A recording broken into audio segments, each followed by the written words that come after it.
Alhamdulillahirabbil alamin. Wassalatu wassalamu ala asyrafil anbiya'i wal mursalin Sayyidina wa maulana Muhammadin wa ala alihi wa sahbihi wa man tabi'ahu ila yaumiddin.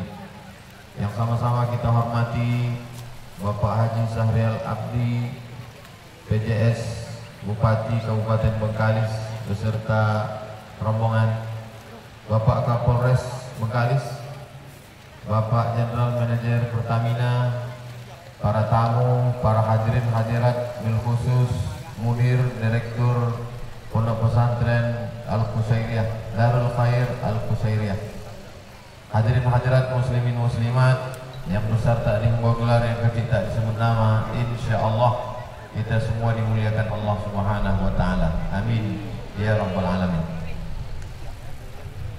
Poin pertama yang ingin saya sampaikan bahwa saya bersahabat baik dengan Ustadz Dr. Muhammad Khair Al-Qusairi. Kami dulu sama-sama mengajar di IAIN Suska, sekarang UIN, mengajar bahasa Arab. Lalu kemudian setelah itu saya berhenti, dan sampai hari ini hubungan kami sahabat baik tetap berlanjut. Mudah-mudahan bersahabat di dunia, bisa bertetangga di surga bersama Nabi Muhammad SAW. Saya dan beberapa orang sahabat alumni IAIN, alumni Al-Azhar Kairo, membuat yayasan namanya Yayasan Tabung Wakaf Umat. Kami mengumpulkan beras. Maka beras ini dibagikan tadi secara seremonial 500 kilo untuk santriwan santriwati. Kalau kita bersahabat orangnya, maka yayasannya juga mesti bersahabat.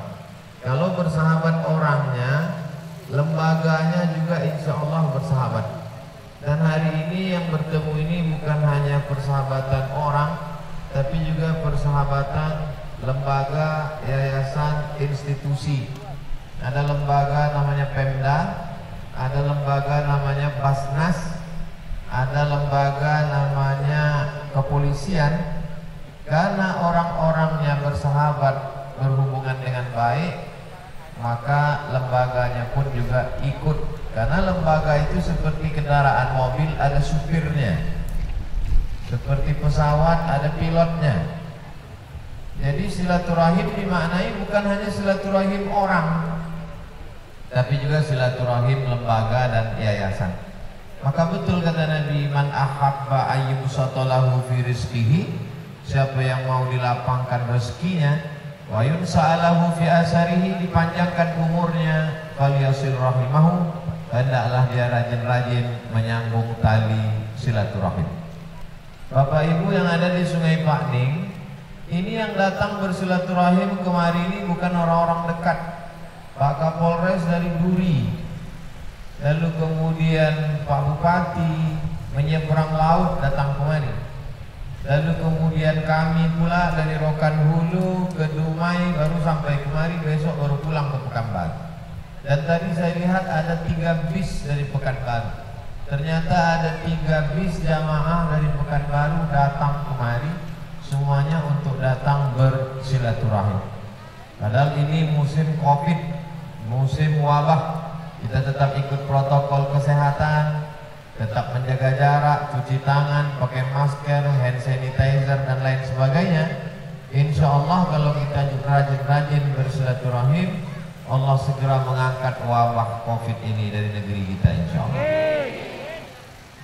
Silaturahim orang baik di tempat yang baik, silaturahim orang baik di majelis yang baik. Tidak ada majelis yang lebih baik daripada majelis ilmu. Makanya dikatakan lebih afdal duduk di majelis ilmu daripada sholat 100 rakaat. Begitu dalam kitab At-Targhib wa Tarhib Imam Al-Munziri.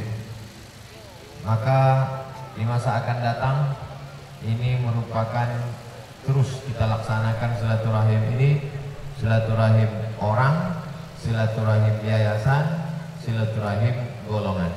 Hari ini bisa terwujud acara besar ini, tentulah ini karena orang-orang yang punya semangat bersilaturahim. Ini poin yang pertama. Poin yang kedua, Hari ini saya dipertemukan dengan orang paling bertuah, yaitu Ibunda Ustadz Dr. Muhammad Khair Al-Qusairi. Beliau adalah orang yang beruntung karena sudah mengandung 9 bulan 10 hari, menyusukan 2 tahun. Anak beliau doktor S3, pulang ke kampung halaman membangun pesantren. Berapa banyak orang mengandung 9 bulan 10 hari yang dikeluarkannya orang sakau, orang mabuk, koruptor, korupsi. Tapi ibunda tidak demikian. Maka ini menjadi pelajaran bagi ibu-ibu semua. Ibu tanyalah omak Ustadz Dr. Muhammad Khair, apalah wirid bacaan doa dia waktu mengandung dulu? Apa makanan yang dikasihnya sehingga anaknya bisa jadi dokter, berhasil di Pekanbaru, dan balik ke kampung halaman membangun Sungai Paknim. Kalau anak dikirim ke Jakarta jadi artis terkenal banyak duit, balik di bawahnya penyanyi dangdut rok pendek, mabuk atuk-atuk di kampung. Tapi orang Sungai Paknim bertuah. Ada putra dari tanah Sungai Paknim ini pergi ke Pekanbaru kuliah S1, S2, S3, berhasil dari sana membangun pesantren, balik kemari, alhamdulillah orang percaya.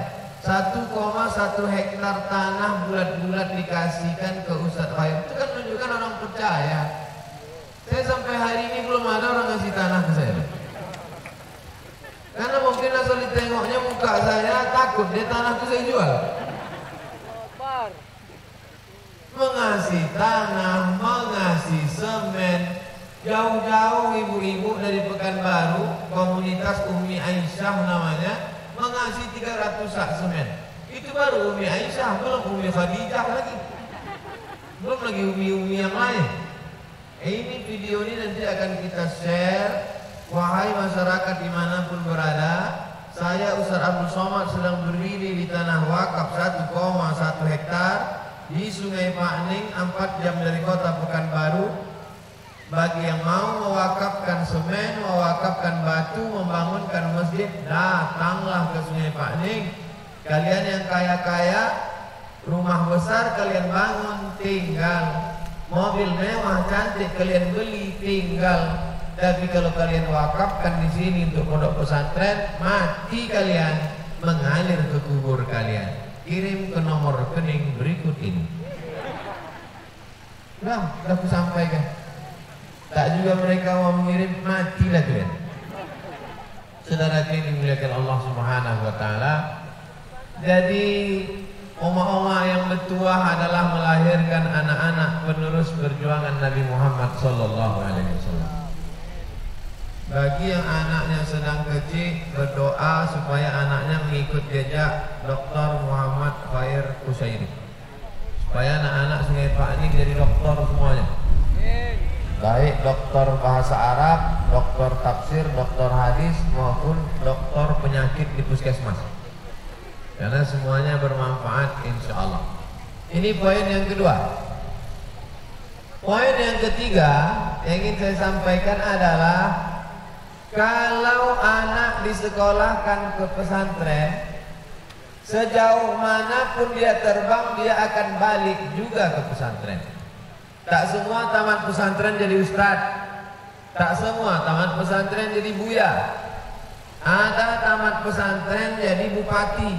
Mana dia? Inilah Bupati PJ, Bupati Mekalis Pak Syahrial Abdi tadi. Beliau tamat pesantren Bagus Salam Pekanbaru. Terbang sejauh memandang sampai jadi bupati. PJS atau PLT Pak Bupati? PJ. PJ. Tak mau beliau PLT, karena PLT itu pejabat lillahi ta'ala.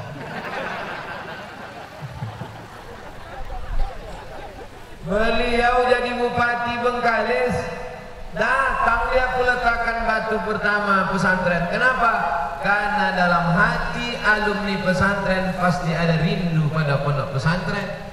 Karena di pesantren dia tidur, di pesantren dia makan, di pesantren dia dibesarkan, di pesantren dia dibentuk, di pesantren dia dijadikan anak didik. Rindu dia pada pesantren. Maka dana-dana dari APBD itu tadi, apa kata beliau? Pasti ada celah untuk berbuat baik. Begitu kalau orang taman pesantren. Yang terpikir dalam kepalanya ada celah untuk berbuat baik. Tapi kalau dia tak di pesantren, apa yang ada dalam kepalanya? Ada celah untuk makan duit negara. Ada celah untuk korupsi pribadi. Maka masukkanlah anak ke pesantren. Benteng terakhir menjaga anak dari narkoba, menjaga anak dari zina, menjaga anak dari LGBT, menjaga anak dari aliran sesat, sekuler, liberal, komunis, PKI, pondok pesantren. Jadi kalau ada selama orang ini menganggap untuk apalah anak ini dimasukkan ke pesantren, nanti tak berwibawa. Untuk apalah anak ini di pesantren, mau jadi apa? Hari ini bapak ibu-ibu sudah menengok bahwa alumni pesantren bisa jadi bupati. Allahu Akbar. Jangan ragu, jangan takut. Kira-kira kalau tamat pesantren ikut tes polisi lulus apa tak lulus? Lulus. Karena jantungnya bersih, paru-parunya bersih, anak pesantren otaknya bersih, hatinya bersih. Kira-kira kalau tamat pesantren ikut tes tentara lulus apa tak lulus?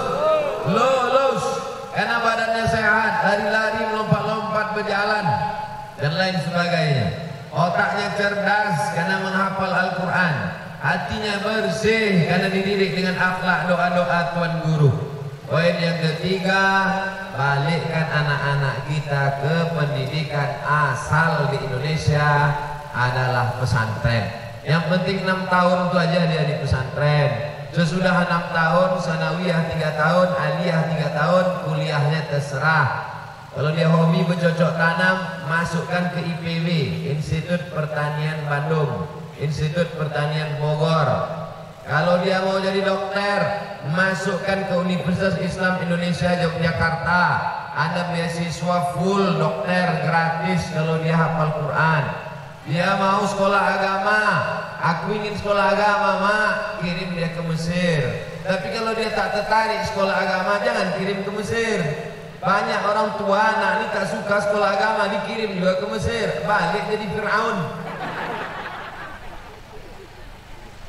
Saya hampir jadi Fir'aun. Bapak Ibu yang dimuliakan Allah Subhanahu wa taala, poin ketiga ini penting. Poin yang keempat, pilih amal A sampai J, mana yang kira-kira cocok. Gambar sudah ada, A, B, C, D, E, F, G, H, I, J. A, masjid. Man bana masjidan, siapa yang bangun masjid, banallahu mislahu baitan fil jannah, dibangunkan Allah satu tempat di surga. B, gedung administrasi. Nah itu dia. C, ruang kelas. Mengajilah anak di kelas itu pagi, petang, siang, malam. Belajar bahasa Arab, nahwu, shorof, fikih, balaghah, mantik, ma'ani, bayan, fikih, kimia, matematika, bahasa Inggris, bahasa Arab. C, ruang belajar putra. D, ruang belajar putri. Ada laki-laki, ada perempuan di sini. E, perpustakaan laboratorium. F, asrama. Itu yang membedakan asrama pesantren dengan tidak. Karena di sini mereka diajar bagaimana melipat kain, bagaimana memasang spray, bagaimana menjahit baju, bagaimana mencuci. Sekarang banyak anak-anak yang taunya makan, minum, membasuh piring makannya pun dia tak tahu. Untuk apalah punya anak yang banyak duit, kaya raya, tapi piring makannya emaknya dia suruh, emaknya jadi pembantunya. Nauzubillah. Di sini dia dididik akhlakul karimah, tata krama, sopan santun. H, dapur umum. I, rumah guru dan ustadz, karena ustadz menetap di sini. J, pos. Kalau tak juga bisa membangunkan masjid, gedung, kelas dan lain sebagainya, bangunkan aja lah pos. Nampaknya pos itu yang paling murah. Yang membangunkan pos nanti di surga dapat pos juga. Bapak Ibu yang dimuliakan Allah Subhanahu wa taala.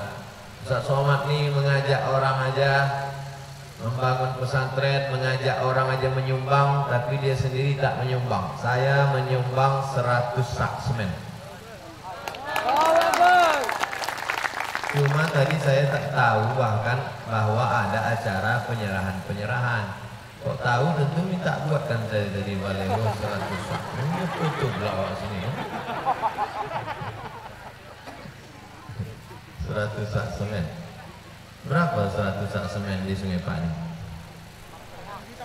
1 sak semen 65. 65.000. Oh, mahal.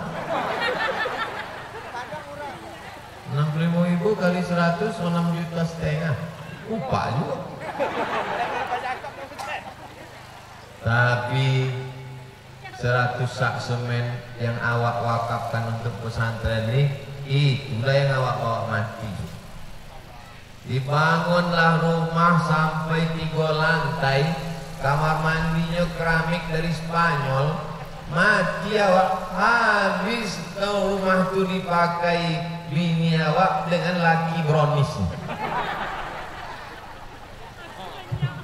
Yang membangun awak, yang membeli tanahnya awak, yang memanggil tukangnya awak, duitnya duit awak, membangun awak, mati awak. Dibawanya laki baru sama suami bronis berondong manis. Kesian deh lu. Saya cerita ini sengaja tak nengok bapak-bapak gitu. Saya ngarah ke ibu. Soalnya kok saya tengok ke mereka menitik air mata. Aku tak sampaikan. Datang pula ibu ni asal dapat duit beli cincin, dapat duit beli golang, dapat duit beli rantai, dapat duit beli subang, dapat duit golang kaki, dapat duit golang leher, dapat duit gigi emas. Asal jumpa kan mati. Secuci tangan, semangkuk emas tadi habis. Kalau ibu mati, emas semangkuk cuci tangan, siapa yang mengambil?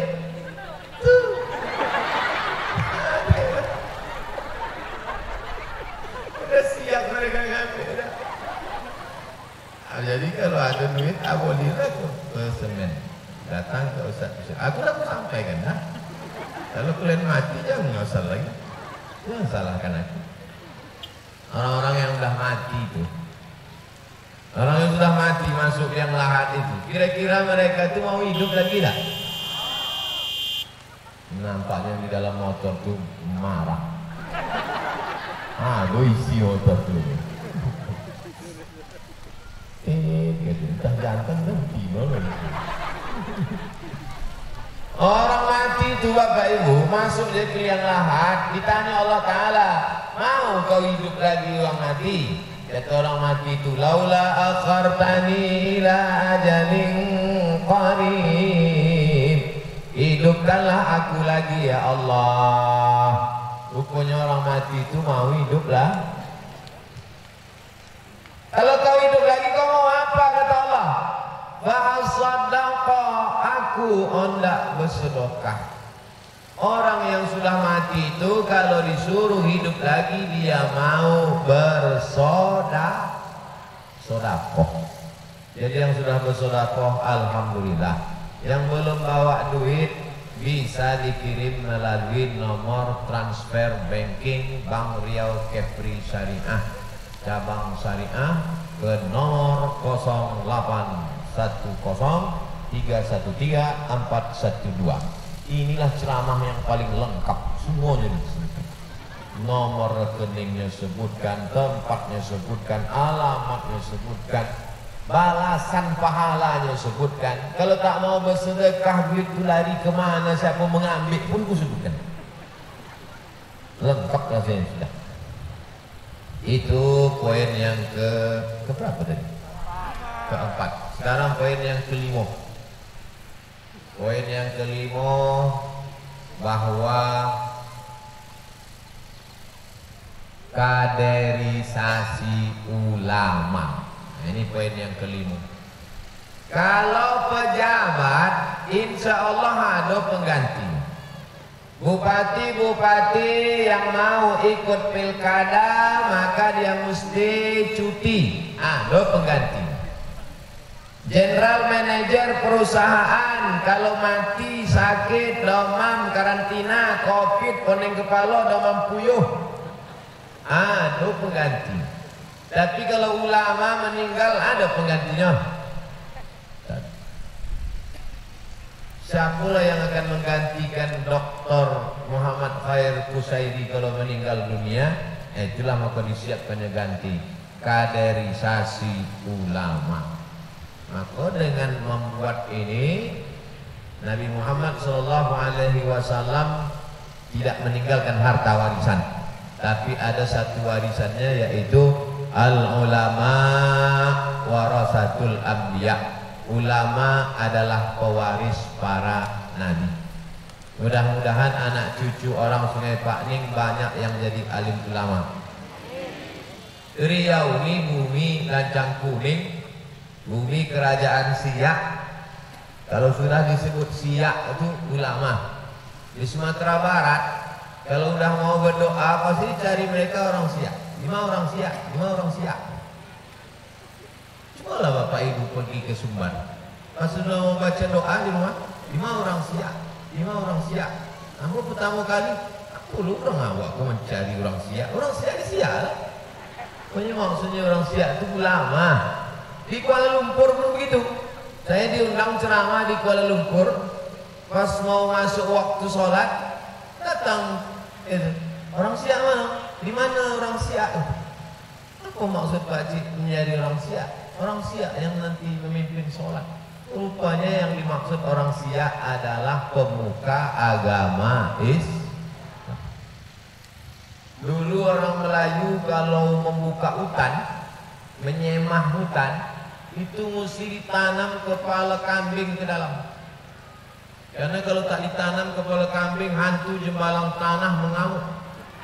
Maka hai hantu, segala hantu penunggu tanah, inilah kepala kambing. Datanglah ulama ke Siak menjumpai orang Melayu. Orang Melayu, ya, apa yang kalian tanam nih? Kepala kambing tuh. Jangan tanam lagi kepala kambing, mubazir. Jadi kalau hantunya mengamuk, kasih dia darah, maka dipotongkanlah. Maka tadi saya tengok petak 4 ini, saya sangka nak memotongkan kepala kambing. Aduh acara memotong ini. Maka dipotongkanlah kepala kambing, yang dimasukkan ke kotak itu darah kambing. Kepala kambingnya kemana? Digulai, dikasih ke ulama. Itulah asal muasal kenapa kalau ceramah ustadz selalu dikasih kepala kambing. Ustadz dulu, ustadz sekarang tak sanggup makan kepala kambing, kolesterol mengamuk. Ulama lah yang menyelamatkan orang Siak daripada menyembah hantu jembalang tanah. Kalau tak datang ulama ke sini, sampai hari ini orang Melayu masih lagi menyembah hantu dengan mengasihkan kepala kambing. Tapi hari ini tak ada. Kenapa begitu? Karena akidah diluruskan oleh para ulama. Kita tak boleh takut pada hantu, tak boleh takut pada jembalang tanah, takut awak hanya kepada Allah, la ilaha illallah. Itu salah satu keberhasilan ulama menyelamatkan akidah umat. Hari ini semua orang Melayu menutup kepala. Menutup kepala. Siapa yang sudah berjasa memperjuangkan ini? Ulama. Menutup aurat. Maka kalaulah ulama tak ada, hancur. Dan ulama itu dibentuk oleh pondok pesantren. Kebahagiaan tak terhingga bagi masyarakat Sungai Pakning, bil khusus masyarakat Kampung Jawa, bahwa ini hadiah anugerah terbesar tahun 2020. Nanti Bapak Ibu orang Kampung Jawa Sungai Pakning ketika cerita ke anak cucunya, beda cerita orang Kampung Jawa Sungai Pakning dengan kampung yang lain. Serentak sedunia tahun 2020 mengatakan tahun 2020 tahun Covid, 2020 tahun wabah, 2020 tahun penyakit. Tapi di kampung Jawa tidak. Tahun 2020 tahun rahmat, karena disitulah peletakan batu pertama pesantren Darul Khair Al-Qusairiyah. Ini anak-anak kecil yang hari ini hadir, 2030, 2040, 2050 mereka yang akan menjadi gubernur Riau. Mereka menjadi Kapolda, Kapolres, Kapolsek, Dandim dan Rem. Mereka yang akan menjadi General Manager Chevron, Pertamina, perusahaan minyak, minyak alam, minyak mobil, minyak pesawat, minyak jelantah. Nanti tahun 2050 mereka akan cerita ke anak cucu mereka. Dulu nak, 30 tahun yang lalu ada namanya penyakit wabah COVID-19 namanya, membunuh umat manusia ratusan ribu, berjuta mati. Waktu itu semua manusia ini bermasker, tak nampak mukanya. Waktu itu semua manusia ini berhenti, tak bisa ke Makkah 30 tahun yang lalu. Tapi di tahun itu pula lah berdirinya pondok pesantren di Sungai Pakneng, kampung Jawa, yang meletakkan batu pertamanya waktu itu almarhum Abdul Somad. Belum juga pasti saya mati waktu itu, ya agak-agak. Tapi diperkirakan sebagian bapak ibu ini di waktu itu habis sudah. Saya belum lagi. Masalah mati ini tak perlu kita takut, karena kita semua pasti akan mati. Menjadi pejabat belum tentu jadi pejabat, jadi orang kaya belum tentu jadi orang kaya, tapi menjadi mati pasti. Hari ini kita mengatakan yang ada ini nyata semuanya. Tanah ini nyata, mobil itu nyata, baju dinas ini nyata. Tapi kalau kematian datang, maka semua menjadi tak nyata. Mobil tak nyata, jabatan tak nyata. Yang nyata hanyalah malaikat mungkar nakir azab kubur. Percaya tak percaya? Yang tak percaya angkat tangan. Tak apa-apa, saya tak marah, silakan. Nanti kau mati, baru kau rasakan di belangkung malaikat. Saudara yang dimuliakan Allah Subhanahu wa taala, hidup ini singkat, bukan lama hidup ini. Mau kau sombong karena hartamu, silakan. Mau kau angkuh karena jabatanmu, silakan. Mau kau merasa kau yang paling hebat karena badanmu berotot, silakan. Lama hidup banyak dirasa, jauh berjalan banyak ditengok. Saya sudah lama menengok orang kaya sombong, pejabat sombong, mati juga akhirnya, mati. Asal ada orang kaya, pejabat yang sombong itu mati, datang saya menengok jenazah. Saya tengok, kau rasakan kan? Mati juga kau akhirnya kan? Aku hidup lagi.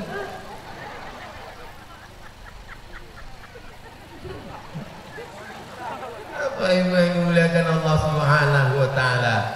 Saya rasanya hidup ini lama juga, udah 43 tahun, walaupun banyak jamaah bilang saya ini macam 33.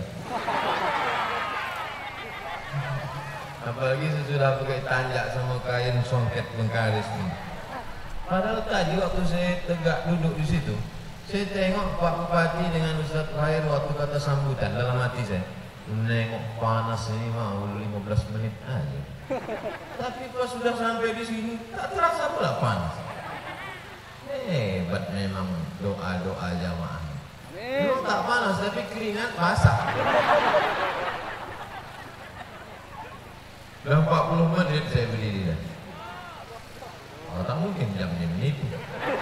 Bukan murah ini. Saudara yang dimuliakan Allah SWT, nanti kalau ada bertanya apa yang disampaikan sama tadi, 5 poin disampaikan. 5 poin. Kenapa 5 poin? Karena angka 5 tak ada di pilkada Bengkalis. Hati-hati sekarang. Coba kalau saya sampaikan tadi angka-angka, ke situ arahnya. Saya datang ke Bengkalis tidak ada urusan dengan politik. Saya tak masuk-masukkan dengan politik Bengkalis. Jadi Pak Polisi, Pak Tentara, Bapak PJ, Bupati, tak usah takut, tak usah khawatir. Saya tidak masuk politik Bengkalis. Insya Allah kita sama berdoa Bengkalis dapat pemimpin yang adil dan amanah.